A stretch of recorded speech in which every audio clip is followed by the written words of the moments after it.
Bismillah. Assalamualaikum warahmatullahi wabarakatuh.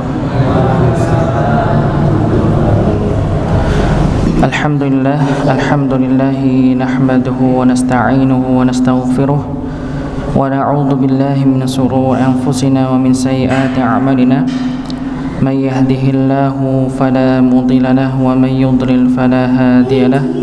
Asyhadu an la ilaha illallah wahdahu la syarika lah wa asyhadu anna Muhammadan abduhu wa rasuluhu, amma ba'd. Qala Allah ta'ala fi kitabil karim, a'udzu billahi minasyaitonir rajim. Ya ayyuhalladzina amanu taqullaha haqqa tuqatih wa la tamutunna illa wa antum muslimun.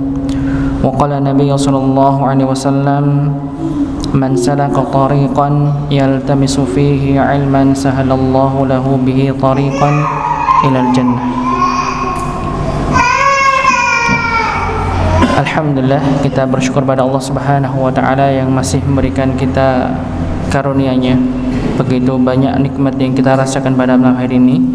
Di antaranya adalah nikmat sehat dan nikmat sempat pada malam hari ini, sehingga kita bisa memanfaatkan nikmat-nikmat tersebut untuk sama-sama kita mendekatkan diri kepada Allah Subhanahu wa taala dengan kita sering-sering berinteraksi dengan kalamullah, dengan Al-Qur'an yang telah Allah turunkan kepada Nabi Muhammad sallallahu alaihi wasallam dan diberikan kepada seluruh umatnya untuk dipelajari, untuk menambah keimanan, untuk menambah ilmu, ya, untuk menambah kekuatan keyakinan yang sudah kita yakini pada sejak awal kita memeluk Islam.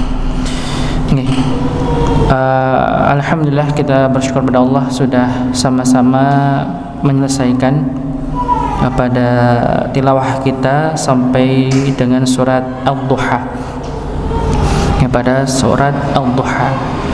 Dan pernah kita sampaikan bahwa surat Ad-Duha sampai surat An-Nas ini para ulama membagi menjadi qasir, mufassal, karena memang Al-Quran itu dibagi-bagi berdasarkan pada banyak faktor, diantaranya adalah panjang pada setiap suratnya.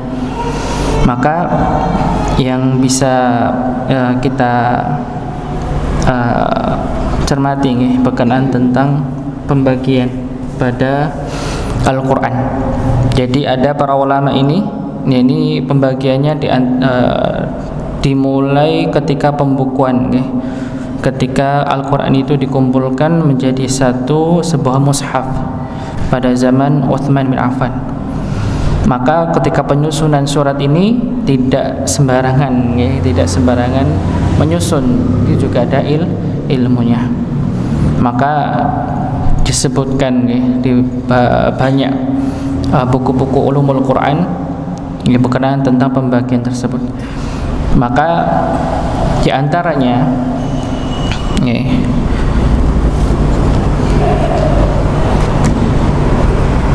di antara pembagian tersebut ada yang disebut sebagai pembagian yang pertama at-tiwal, namanya at-tiwal, dari kata tawil, panjang. Ini berkenaan pada surat-surat panjang yang dimulai dari Al-Baqarah sampai 7 surat berikutnya sampai pada surat Al-Anfal. Ada yang menyebutnya Al-Anfal atau Taubah menjadi satu. Ada yang menyebutnya At-Taubah dan Al-Anfal dan At-Taubah menjadi satu. Ini dimasukkan pada kategori at-tiwal, surat-surat yang panjang. Maka setelahnya dibagi lagi, Quran setelahnya adalah Al-Mi'un atau Al-Ma'in, dari kata mi'ah. Mi'ah itu 100. Jadi rata-rata surat ini ayatnya 100-an. Berikutnya dibagi lagi setelahnya surat namanya Al-Mathani. Masna itu artinya diulang-ulang begitu, diulang-ulang. Nah, ini setelah pada surat Al-Mu'in. Maka yang terakhir ini, pembagian yang terakhir adalah Al-Mufassal. Al-Mufassal ini masih dibagi lagi. Al-Mufassal ini dari surat Qaf sampai surat An-Nas ini disebut sebagai surat-surat dari Al-Mufassal. Pembagiannya Mufassal itu batas. Jadi karena banyak surat pendek di situ, jadinya banyak basmalah pembatasan pada suratnya. Maka ini dibagi menjadi 3. Ya, ada namanya Al-Tiwal Al-Mufassal. Ini saya tulis saja ya. Jadi ini yang kita pelajari. Ini yang pertama, yang terakhir ada pembagian Al-Mufassal ya. Al-Mufassal. Mufassal dibagi menjadi 3. Ada namanya Tiwal Al-Mufassal. Ini Tiwal ya. Tiwal Al-Mufassal. Jadi kalau Al-Mufassal sendiri itu dibagi dari surat Qaf sampai surat An-Nas. Surat Qaf sampai surat An-Nas. Ini Al-Mufassal masuknya, pembagiannya. Ya, nanti Al-Mufassal ini masih dibagi menjadi 3. Ada Al-Tiwal Al-Mufassal. Al-Tiwal Al-Mufassal ini dari surat Qaf sampai surat Al-Mursalat. Juz 29. Ini Al-Tiwal Al-Mufassal. Yang kedua ada Awsat Al-Mufassal. Awsat ya, gini ya tulisannya kalau Latinnya Awsat Al-Mufassal ini dari surat An-Naba sampai surat, ada yang menyebutnya sampai surat Al-Duha. Ada menyebutnya pada surat Al-Lail. Memang kami tidak menyebutkan perbedaan pendapat para ulama, tapi memang ada banyak pendapat ulama perbatasan-batasan tersebut.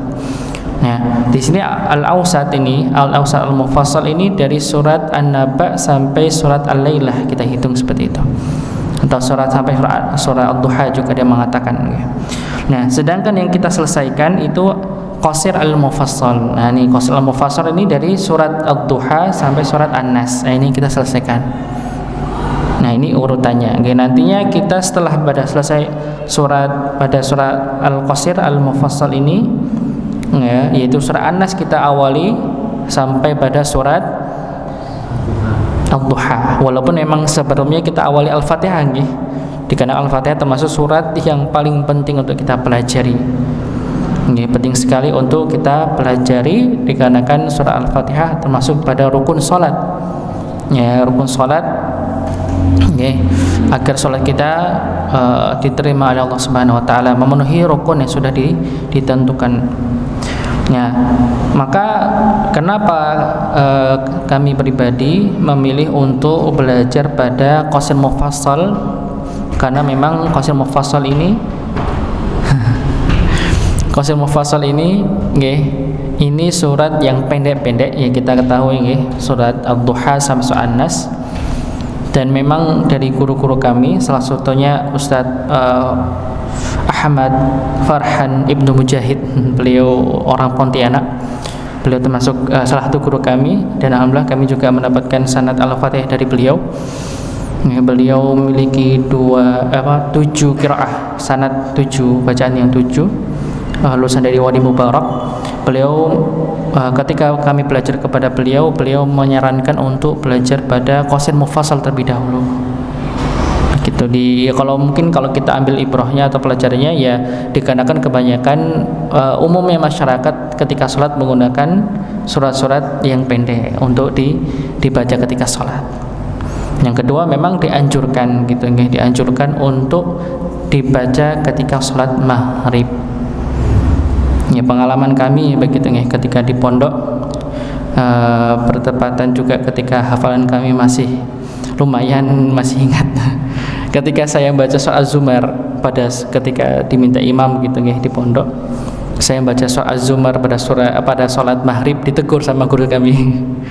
Apalagi ketika itu banyak masyarakat kepanjangan, ya walaupun kami nggak baca seluruhnya tapi masih kami bagi, tapi menurut masyarakat karena asing maka dikiranya panjang, padahal ya kami baca nggak panjang kami masih potong begitu. Tapi saya ditegur sama guru kami salah satunya untuk tidak menggunakan surat-surat panjang ketika, apalagi di masyarakat umumnya, ketika di sholat maghrib, khususnya dikarenakan sholat maghrib ini sholat yang paling singkat waktunya, dan setiap orang punya kesibukan yang berbeda-beda.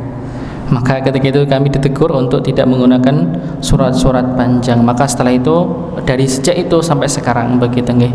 Walaupun tidak, ya kadang saya pakai yang lain nggih, tapi lebih banyak pada surat-surat pendek nih ketika maghrib begitu. Ya karena ingat pernah ditegur oleh salah satu guru kami untuk itu. Nih, maka memang biasanya surat Qasil Mufassal atau surat yang dari surat Al-Duha sampai An-Nas, iya memang ada beberapa yang berpendapat pada surat Al-Bayyinah sampai An-Nas begitu nggih. Ini surat-surat yang dianjurkan untuk digunakan ketika salat maghrib. Begitu nggih, surat maghrib. Ya, ini pembagian nggih. Dan insyaallah setelahnya kita akan lanjut pada Al-Awsat nggih, Al-Awsat Al-Mufassal ini pada surat Al-Lail. Ini surat Al-Lail gitu. Ya, dan memang kadang bertanya-tanya nggih, banyak orang yang bertanya, kenapa kok mulai dari juz amma? Ya, karena alasan itu begitu nggih. Karena banyak ketika kita diminta untuk mengajar di suatu tempat, langsung kami anjurkan untuk ketika Al-Fatihah nggih langsung juz 30 begitu pada surat-surat pendek. Biasanya mereka bertanya-tanya begitu nggih, kenapa kok tidak diawali dari Al-Baqarah sekalian?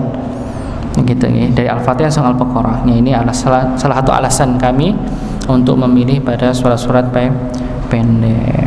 Maka biasanya kalau saya guyon nggih sama yang belajar, ibu silakan kalau misalnya ketika sholat pakai surat Al-Anfal, saya ajari Al-Anfalnya.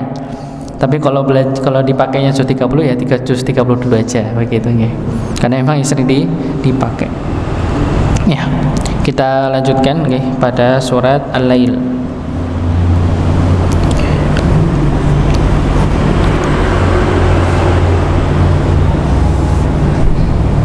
Ya.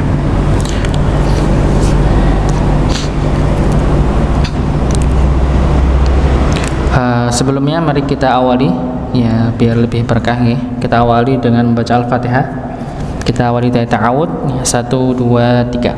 أعوذ بالله من الشيطان الرجيم بسم الله الرحمن الرحيم الحمد لله رب العالمين الرحمن الرحيم مالك يوم الدين إياك نعبد وإياك نستعين اهدنا الصراط المستقيم صراط الذين أنعمت عليهم غير المغضوب عليهم ولا الضالين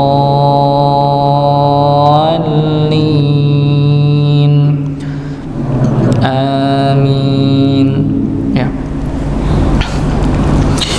Bismillahirrahmanirrahim. Silakan.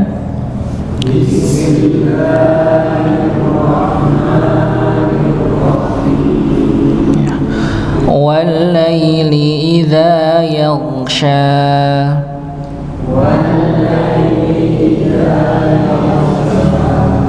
ya, di ayat yang pertama ini okay, kita awali dengan wal-laili. Wal-laili sudah kita pernah jelaskan ya, berkenaan pada alif lam pada al-laili ini masuk pada ya alif lam syamsiyah.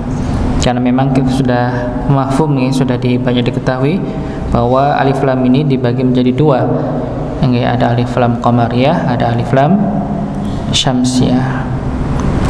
Walaupun nanti ada beberapa khusus berkenaan tentang alif lam, ada alif lam fi'il tapi ini sendiri nanti penjelasannya. Wal-laili ini masuk pada alif lam syamsiyah. Salah satu terlihat tandanya adalah ketika dia bertasydid. Ketika dia bertasydid. Ya.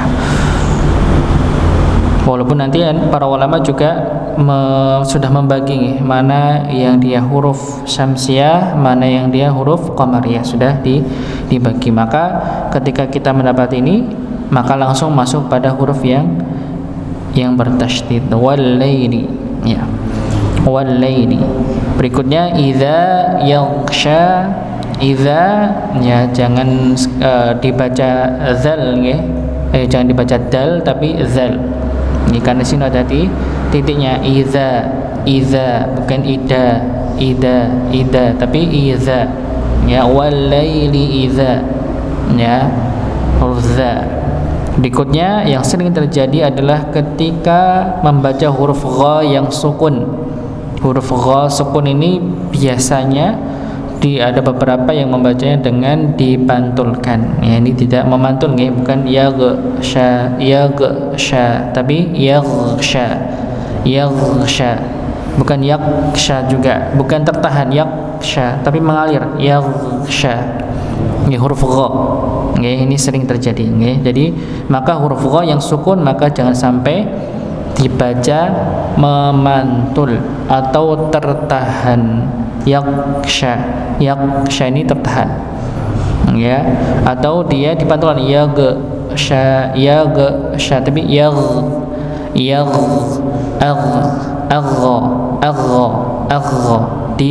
dialirkan, ditebalkan karena dia termasuk huruf yang tebal dan dialirkan, yaghsha. Okay. Berikutnya huruf shin. Ini huruf shin, ya, ini sudah kita ketahui, ya. Jadi beda antara huruf sin dan shin, ya, bukan dibaca yaghsa tapi yaghsha, ya. Dia udara disebar, ya. Disebar begitu istilahnya, ya. Jadi dia posisi shin itu di pertengahan lidah, bukan dihembuskan ke depan, tapi dia bukan satu arah begitu, tapi disebar ke para penjuru arahnya. Bahasanya itu tafashi itu, ya, disebar tapi bukan satu arah saja, tapi di sekitarnya, ya, yaghsha, untuk huruf sin. Jadi bukan huruf yang tebal, bukan sya itu bukan tebal, tapi dia, ya, istilahnya tafashi itu, menyebar, bukan di satu arah tapi dia menyebar udaranya, ya. Jadi letaknya shin itu di lidah bagian tengah. Kita ulang sekali lagi, saya baca wal laili idza yaghsha. Silakan.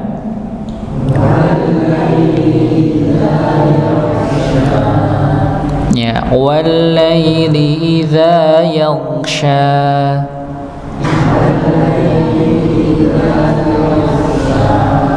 Yaghsha.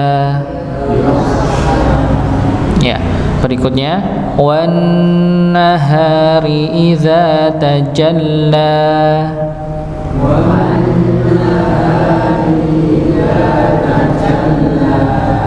Wan nahari idza tajalla.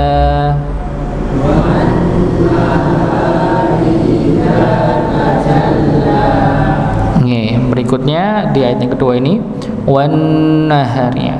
Kalau tadi wal laili dia dibaca jelas wal laili, ya, tidak ada dengungnya sama sekali. Wal laili dia bukan dengung tapi dia mengalir sedikit pada sifat lamnya, wal laili, Tapi kalau di sini huruf nun yang dia bertasydid maka dia dibaca ghunnah, baca dengung, maka ditahan dengan dengungnya. Wan nahari, ya, berbeda dengan wal laili.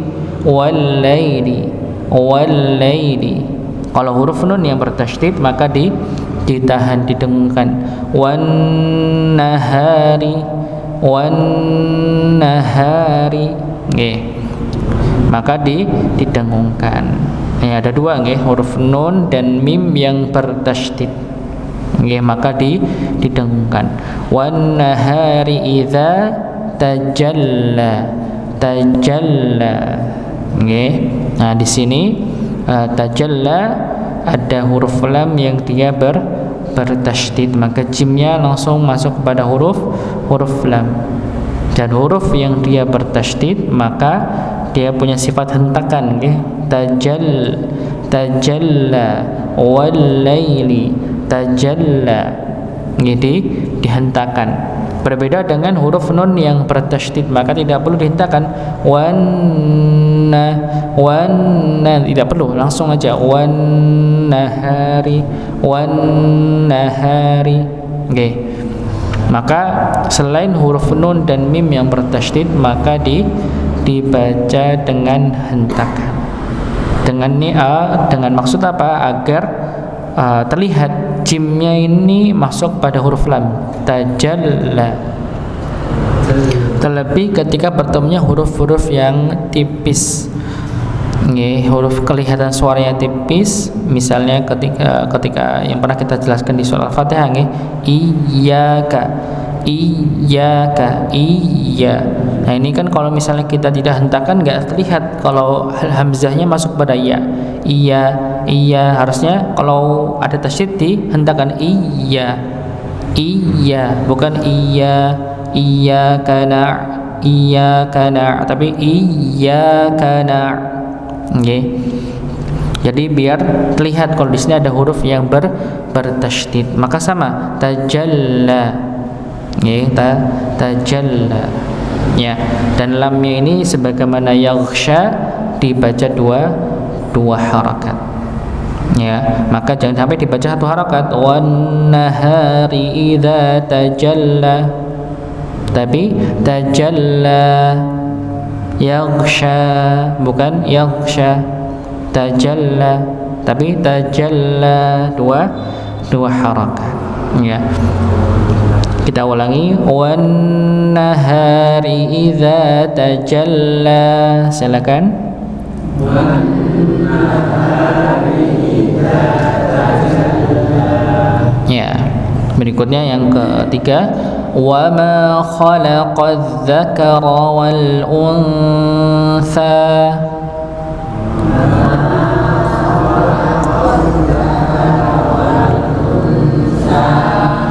وَمَا خَلَقَ الذَّكَرَ وَالْأُنثَى.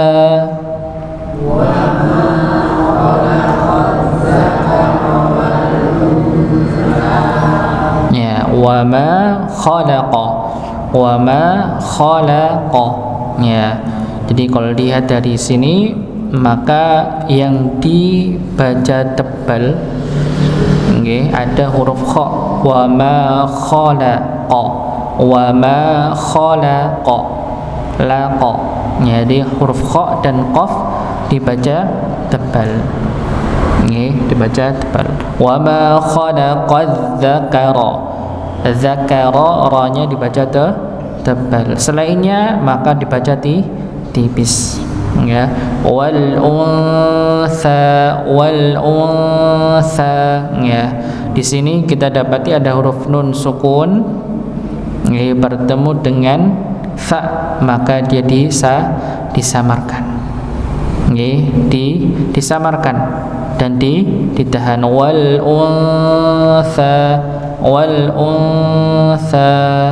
bukan wal tapi bukan untha, tapi untha, dibaca tipis, nun sukun bertemu dengan huruf tha, karena tha ini termasuk pada huruf yang tipis. Maka pembacaan huruf tha juga kita harus perhatikan, jangan sampai seperti sin, unsa, tapi unsa, tha, bukan sa tapi tha. Jadi ujung lidah bertemu dengan kikis tadi bagian atas, tha, tha. Ya. Kita ulang sekali lagi. Wa ma khalaqadz dzakara wal untha. Silakan.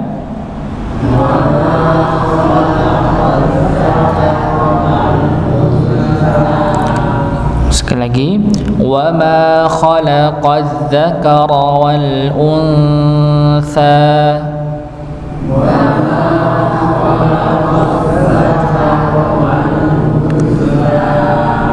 Ya, wal untha. Ya. Berikutnya ayat keempat, inna sya'yakum lasyatta. Silakan.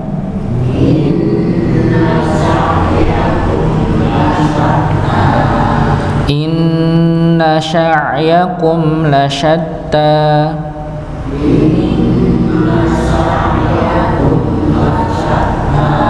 Ya, sama ya, diawali dengan huruf nun yang bertasydid maka didengungkan, ya, didengungkan. Inna sya'yakum, inna sya'yakum, inna, ya, didengungkan.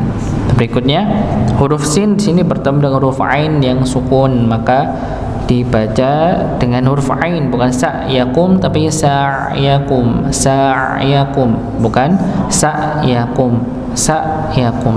Inna sa'yakum tapi inna sa'yakum, bukan dengan ain, okay?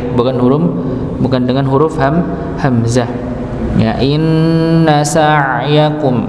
Ya.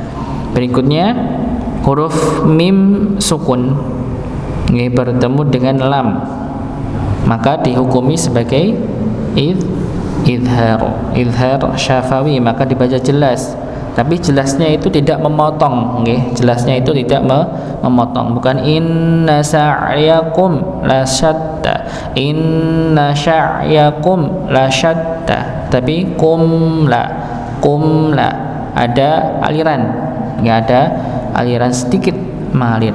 Inna sa'yakum lasyatta, sa'yakum lasyatta, sa'yakum. Nah, ada ini ya, okay? bukan sa'yakum lasyatta, okay? Bukan terpotong, tidak terpotong. Dia idhar memang, okay? Dia dibaca jelas.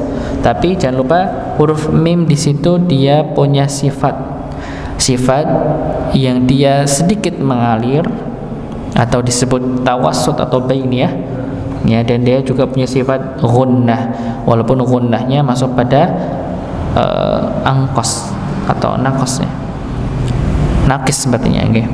Nakis, ya, mim sukun, dia ada sedikit dengung pada huruf mim, maka jangan sampai terlihat terpotong, tapi ada aliran dan dengung yang sedikit, ya. Berikutnya lasyatta sama, nggih, ada huruf ta yang dia bertasydid, maka dihentakan. Lasyatta.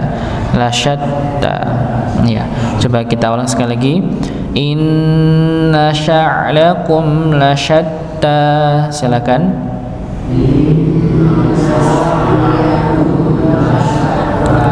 Inna sya'yakum lasyatta.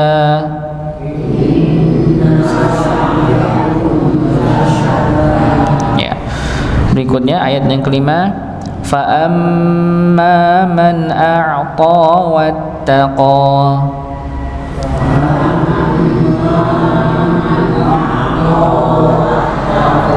Ya. Fa amma man a'ta wattaqa.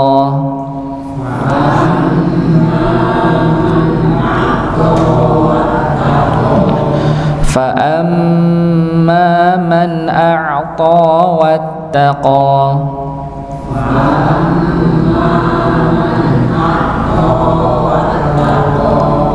Ya, jadi sama, ini sini ada huruf mim yang bertasydid sama seperti nun bertasydid didengungkan. Berikutnya di situ ada huruf nun bertemu dengan hamzah, maka dibaca idhar. Idhar apa? Halqi. Idhar halqi. Kalau yang tadi ada idhar syafawi, sama dibaca idhar, baca jelas. Fa amma man a'ta, a'ta. Nggih sama nggih, ini kita dapati huruf ain yang sukun maka ditekan pada pembacaan a'ta. Nggih, a'ta. A'ta wattaqa. Ya, dibaca ditekan a'ta karena huruf ain ini tempatnya di mana Ibu, Bapak? Tenggorokan bagian tengah. Nggih, kan di situ ada katupnya. Nggih. Ada katupnya. Ya. Ada katupnya, jadi ada tekanan a'ta.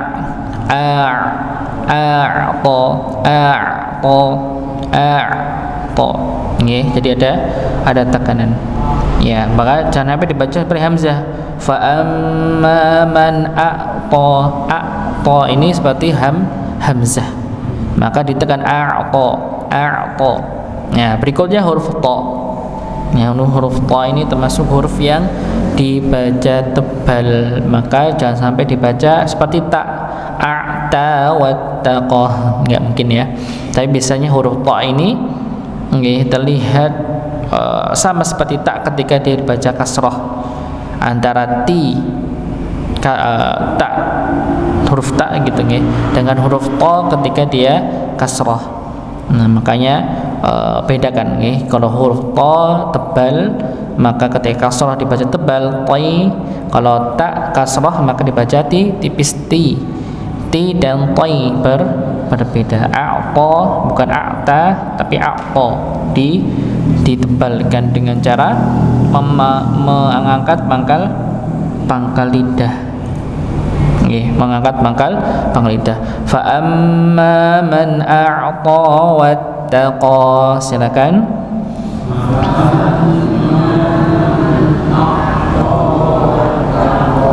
Ya, di sini kita dapati huruf waw langsung masuk pada huruf ta yang bertasydid di sini.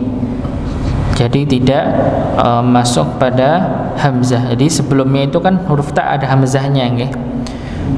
Ada hamzah namanya hamzah wasal. Hamzah wasal. Sedangkan a'ta di sini hamzah qata'. Maka berbeda. Kalau ketika kita lihat a'ta di sini hamzahnya di kepala dengan kepala ain. Nggih, kalau hamzah yang attaqa ini dia dengan kepala shad. Nggih, ini perbedaan antara hamzah qata' dan wasal. Ya. Nah, kita ulang sekali lagi. Fa amma man a'ta wattaqa. Silakan.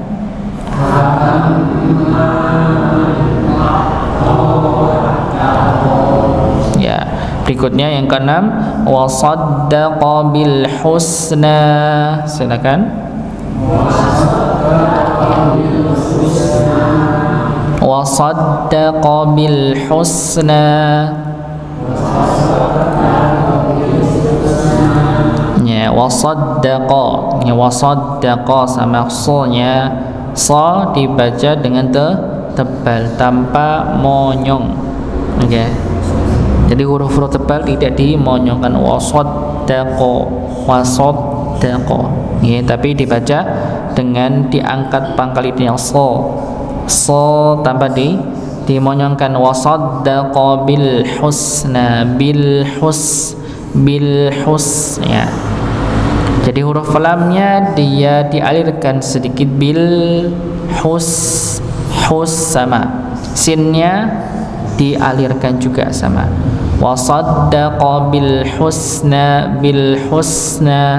Tapi kadar antara lam yang dia dialirkan dengan sin yang dialirkan maka lebih sinnya dibandingkan dengan lam.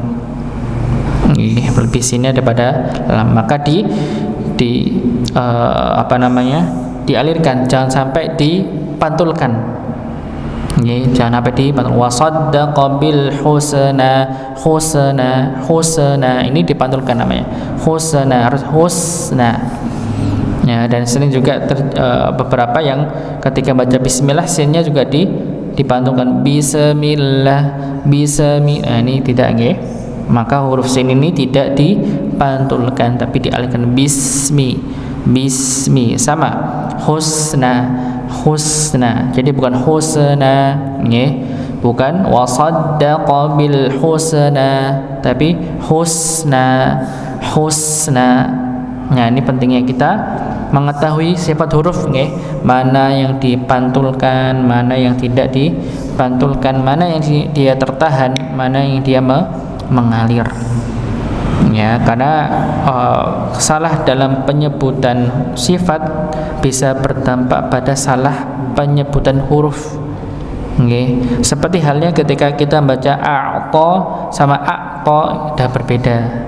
Satunya dibaca ain, satunya dibaca hamzah. Dan ini salah satu kategori lahan jali. Nggih, kesalahan yang fatal bisa merubah makna pada penyebutan huruf. Nggih, jelas nggih? Bisa merubah makna atau menjadikan makna itu tidak ada dikarenakan kesalahan pada penyebutan huruf. Ya, seperti yang tadi kita jelaskan, huruf ain dan huruf hamzah berbeda. Ketika kita bacanya a'ta dengan a'ta, sudah kelihatan beda jelasnya. Begitu nggih. Ya, sama. Ini ketika kita baca bil husna ya atau bil husna. Walaupun memang ada kadar tertentu nggih, ada yang sampai pada lahan jali, ada yang sampai pada lahan hafi. Tapi kalau jelas-jelas sampai merubah pada pembacaannya, maka dikhawatirkan bisa berdampak pada makna ayat yang kita baca. Kita ulang sekali lagi. Wasaddaqa bil husna. Silakan. Ya. Berikutnya ayat yang ke-7. Fasanuyassiruhu lil yusra. Silakan.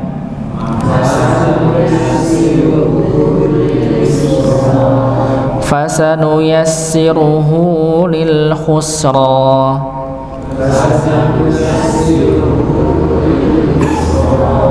Ya, fasanuya. Ini fa nggih, fa di mana tempat huruf fa? Bibir nggih, bibirnya bertemu dengan apa? Bibir bawah bertemu dengan gigi. Nih, bibir bawah bagian yang mana, Bapak? Bagian yang luar atau dalam? Dalam. Nih, jadi ini menghindari ya. Kalau kita tepat pada makhraj atau tempat keluarnya huruf fa, nggak mungkin bacanya pa. Nih, jadi kalau kita mendapati ada teman-teman mungkin yang bacanya fasanuyas jadi pasanuyas misalnya, nggih. Nah, ini bukan karena tidak bisa baca, tapi belum tepat penempatan huruf fa-nya. Ya, saya yakin kalau misalnya gigi atas ini bertemu dengan bibir bagian belakang, atau ada yang menyebutnya perut bibir bawah gitu nggih, maka itu nggak mungkin jadi pa, nggak mungkin. Insyaallah nggak mungkin. Pasti bacanya fa, nggih. Karena fa di sini dia ada aliran, nggih, nggak tertahan pada nafasnya. Maka dia mengalir fa, af. Ya, kalau nggak tepat baca up, nggak bisa mengalir up, ya nggak bisa mengalir karena dia bertemu bibir dengan bibir. Sedangkan fa ini gigi seri atas bertemu dengan bibir bagian bawah yang dalam, yang dalam bukan yang luar. Nggak bisa kalau luar, ya. Fasanuyassiru, ya, fasanuyassiruhu. Nah, di sini kita dapati huruf ha dengan dhammah. Dipanjangkan berapa harokat? Hu-nya berapa, Bu? 1. Jadi kita baca nggih. Yang hu dibaca berapa harokat? 2 3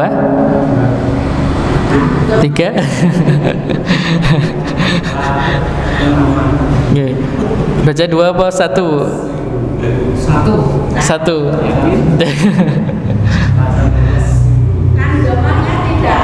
Tidak ke atas ya, Bu ya. Ya. Kelihatannya 2, nggih. Ya. Ya, jadi ini baca 2, nggih, Bu. Fasanuyassiruhu lil, ya,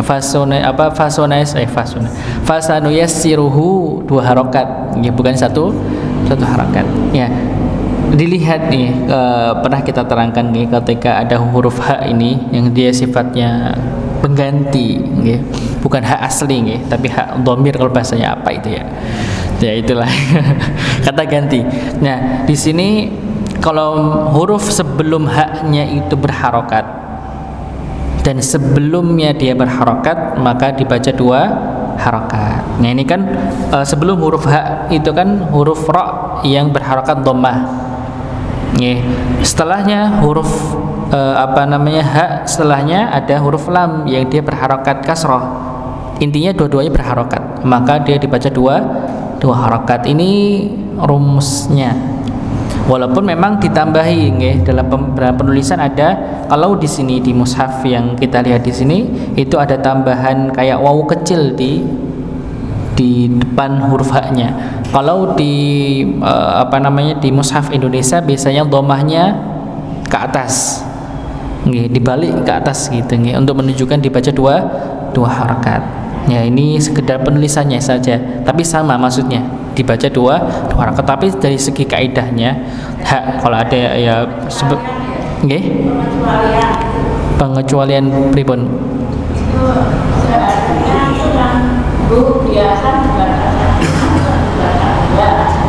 Ya itu. Jadi karena itu haknya, ya kalau untuk membedakan ini hak dia haknya dhamir atau asli bahasa Arab ya maksudnya maksudnya bahasa Arab. Tapi ini makanya para ulama juga ada pengkhususan maksudnya di sini ada kasih tanda, ada wawu kecilnya Bu di sini. Ya sedangkan kalau di mushaf Indonesia, ini saya nggak download ya.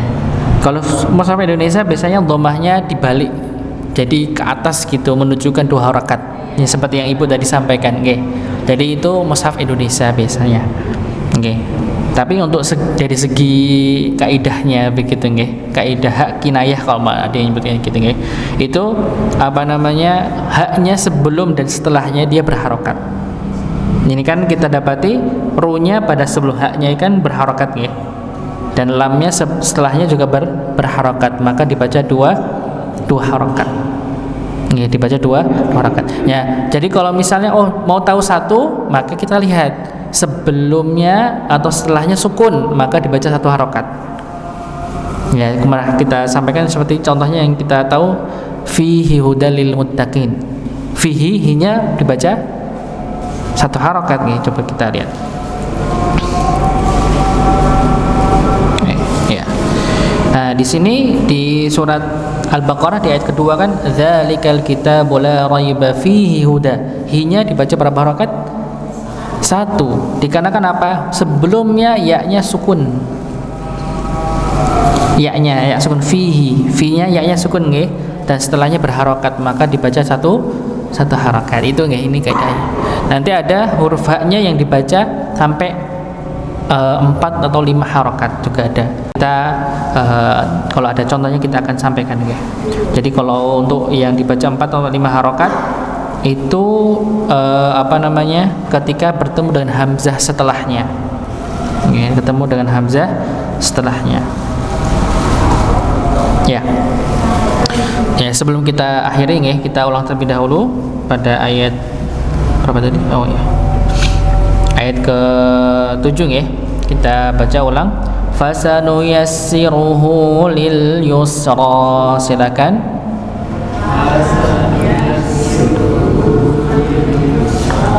Ya, fasanuyassiruhu lil yusra.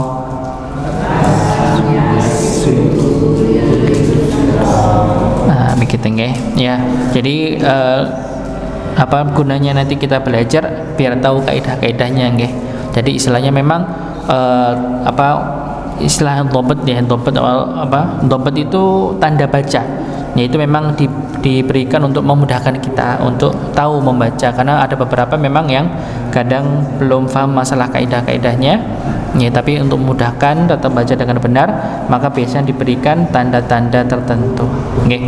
Mungkin ini yang bisa kami sampaikan. Mohon maaf jika ada yang kurang dari apa yang kami sampaikan.